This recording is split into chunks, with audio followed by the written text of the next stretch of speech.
Hello friends, welcome to your MCQ Adda. दोस्तों, अगर आप एसएससी, एमपीपीएससी, रेलवे, बैंकिंग या किसी भी कॉम्पिटिटिव एग्जाम की तैयारी कर रहे हैं तो यह वीडियो आपके लिए बेहद महत्वपूर्ण है।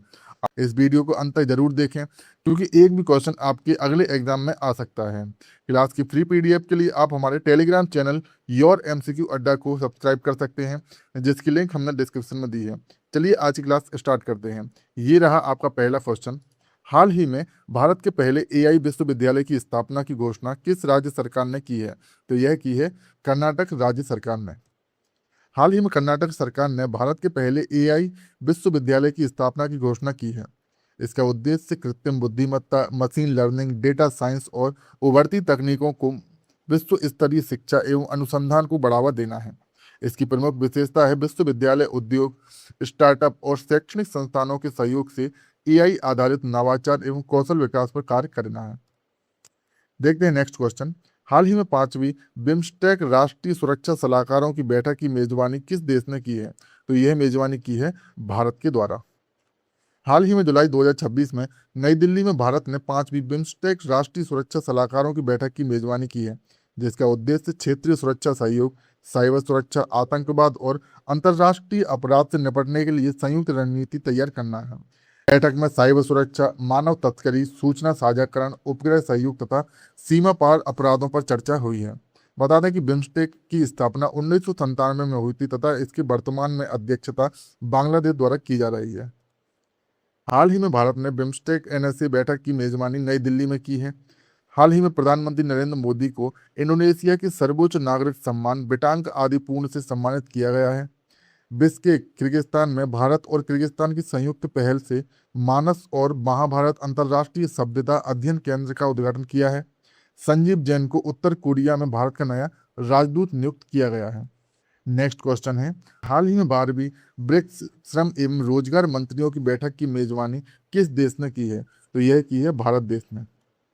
हाल ही में जुलाई 2026 में भारत ने हैदराबाद में 12वीं ब्रिक्स श्रम एवं रोजगार मंत्रियों की बैठक की मेजबानी की है, जिसका विषय था building for resilience, innovation, corporation and sustainability. इसका उद्देश्य ब्रिक्स देशों के बीच रोजगार, कौशल विकास, सामाजिक सुरक्षा और तकनीकी सहयोग को और अधिक मजबूत करना है।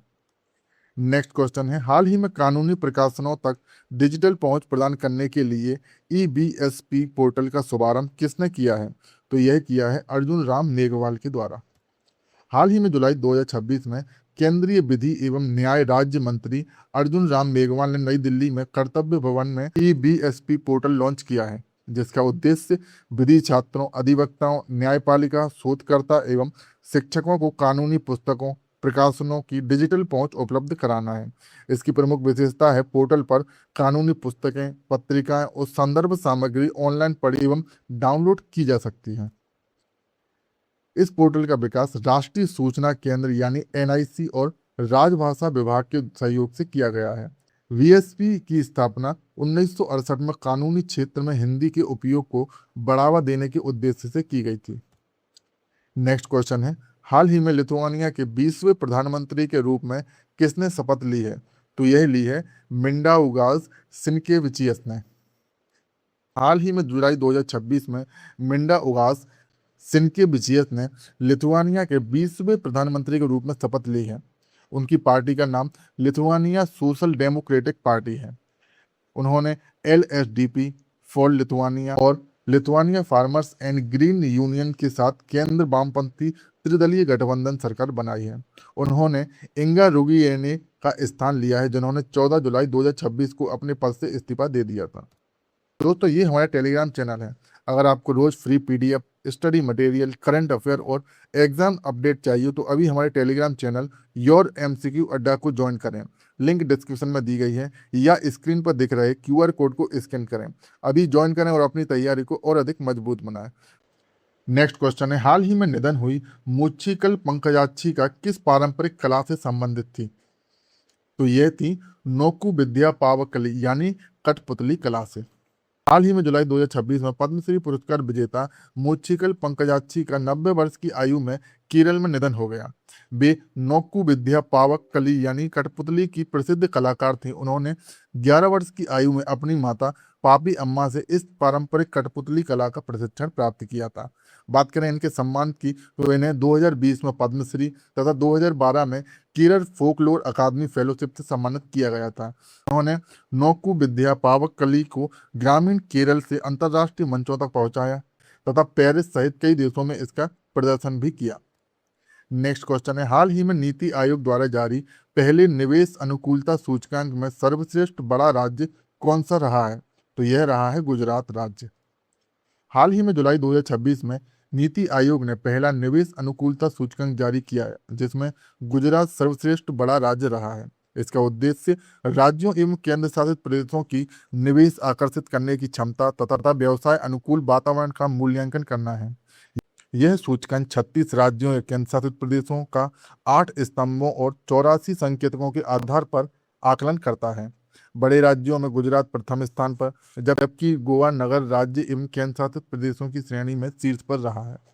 नेक्स्ट क्वेश्चन है, हाल ही में 89 वर्ष की आयु में निधन हुए सर फील्ड सोबर्स किस देश के महान क्रिकेटर थे? तो यह थे वेस्ट इंडीज के। हाल ही में जुलाई 2026 को वेस्ट इंडीज के महान ऑलराउंडर सर गारफील्ड सोबर्स का 89 वर्ष की आयु में निधन हो गया। उन्होंने 1954 से 1974 तक वेस्ट इंडीज का प्रतिनिधित्व किया और क्रिकेट इतिहास के महानतम ऑलराउंडर में गिने जाते हैं।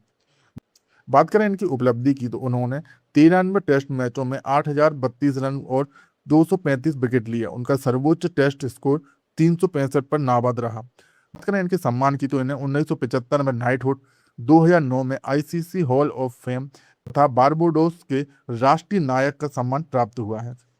नेक्स्ट क्वेश्चन है, हाल ही में भारत का पहला निजी कक्षीय रॉकेट बनने वाला विक्रम-1 किस कंपनी द्वारा विकसित किया गया है? तो यह विकसित किया गया है स्काई रूट एयरोस्पेस के द्वारा। हाल ही में स्काई रूट एयरोस्पेस का विक्रम-1 भारत का पहला स्वदेशी निजी कक्षीय प्रक्षेपण यान है, जिसका प्रक्षेपण मिशन आगमन के तहत किया जाएगा। इसका प्रक्षेपण सतीश धवन अंतरिक्ष केंद्र श्रीहरिकोटा से किया जाएगा और इसकी विशेषता है यह 350 किलोग्राम तक के छोटे उपग्रहों को 450 किलोमीटर निम्न पृथ्वी कक्षा यानी LEO में स्थापित करने में सक्षम होगा। सफल प्रक्षेपण के बाद यह भारतीय प्रक्षेपण स्थल से लॉन्च होने वाला पहला निजी कक्षीय रॉकेट बन जाएगा। नेक्स्ट क्वेश्चन है, हाल ही में बैंक राष्ट्रीयकरण दिवस कब मनाया गया? तो यह मनाया गया है 19 जुलाई को। भारत में प्रतिवर्ष 19 जुलाई को बैंक राष्ट्रीयकरण दिवस मनाया जाता है, जिसका उद्देश्य बैंकिंग सेवाओं को ग्रामीण क्षेत्रों तक पहुंचाना तथा कृषि, लघु उद्योग एवं कमजोर वर्ग को ऋण उपलब्ध कराना है। बात करें इसकी विशेषता की तो 19 जुलाई 1969 को तत्कालीन प्रधानमंत्री इंदिरा गांधी ने एक अध्यादेश के माध्यम से 14 प्रमुख निजी बैंकों का राष्ट्रीयकरण किया था। बात करें प्रमुख दिवस की तो 1 जुलाई को भारत में राष्ट्रीय डॉक्टर दिवस मनाया गया। 4 जुलाई को संयुक्त राज्य अमेरिका का स्वतंत्रता दिवस मनाया गया। 5 जुलाई को अंतर्राष्ट्रीय सहकारिता दिवस मनाया गया। 6 जुलाई को विश्व ग्रामीण दिवस मनाया गया। 7 जुलाई को वैश्विक क्षमा दिवस मनाया गया। 11 जुलाई को विश्व जनसंख्या दिवस मनाया गया। 13 जुलाई को अंतर्राष्ट्रीय रॉक दिवस मनाया गया। 15 जुलाई को विश्व युवा कौशल दिवस मनाया जाता है। 16 जुलाई को कृत्रिम बुद्धिमत्ता प्रशंसा दिवस मनाया गया। 17 जुलाई को अंतर्राष्ट्रीय न्याय दिवस मनाया गया और 18 जुलाई को नेल्सन मंडेला अंतर्राष्ट्रीय दिवस मनाया गया। दोस्तों आज की क्लास में बस इतना ही। आज की क्लास में हमने 20 जुलाई 2026 की आज की क्लास में बस इतना ही। आज की क्लास में हमने सारी इंपोर्टेंट खबरों को कवर किया है। क्लास की फ्री PDF के लिए आप हमारे टेलीग्राम चैनल को ज्वाइन कर सकते हैं, जिसकी लिंक हमने डिस्क्रिप्शन में दी है। अंत में अगर आपको क्लास पसंद आई हो तो वीडियो को लाइक, शेयर एवं सब्सक्राइब करना ना भूलें एवं हमें कमेंट में बताएं कि आपको क्लास कैसी लगी हो। तब तक के लिए जय हिंद, जय भारत।